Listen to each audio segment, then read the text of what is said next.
Bonjour à tous, c'est Chloé. Bienvenue sur ma chaîne.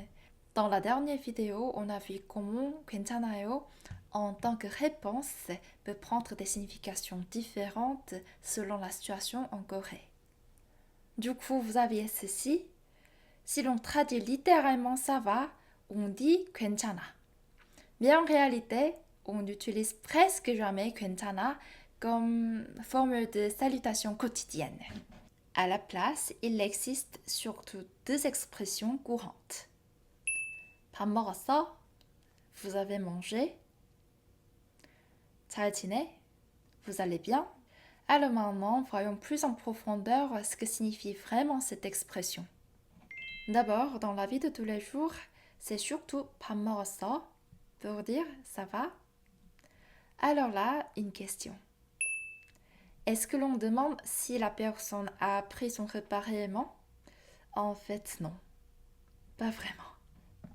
Dans la majorité des cas, ce n'est pas vraiment votre repas qui nous intéresse. Mais c'est simplement une manière de dire comment ça va? Tout va bien? En français aussi. À ce que je sache, lorsque l'on demande ça va, ce n'est pas tant pour savoir si vous allez vraiment bien. Bien sûr, même s'il y a peu de ça, mais c'est avant tout une façon de saluer. Donc, à moindre événement vraiment grave, on répond généralement ça va et toi? Ça va et vous? D'ailleurs, on ne dit pas souvent un simple nom. Et voilà, c'est exactement la même logique avec 밥 먹었어? On peut répondre non, bien sûr, mais en coréen, attention, parce qu'on ne s'arrête presque jamais à un simple nom. On ajoute quelque chose, par exemple, j'étais vraiment occupée, je n'ai pas eu le temps et je vais manger plus tard, etc. Du coup, si quelqu'un répond uniquement non et s'arrête là, cela peut créer un petit malaise. Et on peut comprendre que la personne n'a pas vraiment envie de continuer à discuter. Bon, alors pourquoi parler du riz? Parce qu'en Corée, il existe une expression très connue, 밥심. On pourrait la traduire par la force du riz. Pour la grande majorité des Coréens, et j'en fais partie, le riz donne une énergie particulière.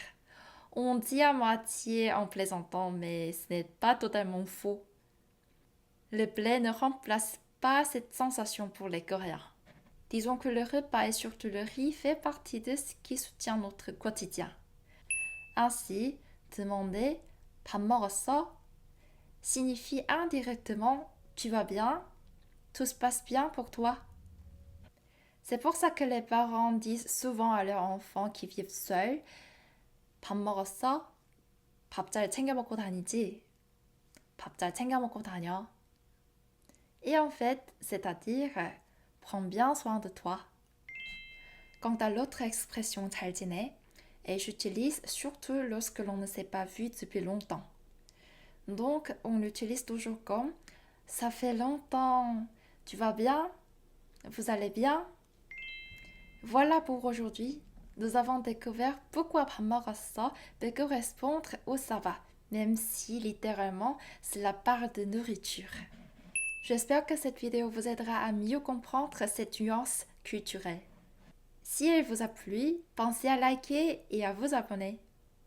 Et on se voit très vite dans la prochaine vidéo. Bisous!